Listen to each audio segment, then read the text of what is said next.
Indiranagar jogging track परिसरातील साईनाथ नगरमध्ये dream furniture या दुकानाला आज दुपारी अचानक भीषण आग लागली।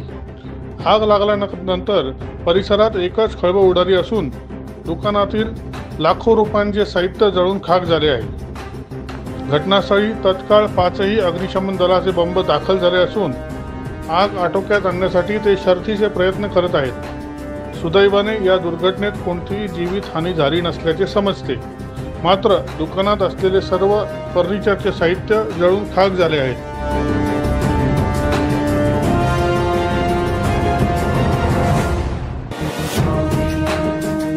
दैनिक भ्रमरसाठी प्रतिनिधी प्रशांत निरंतर, नवीन नाशिक।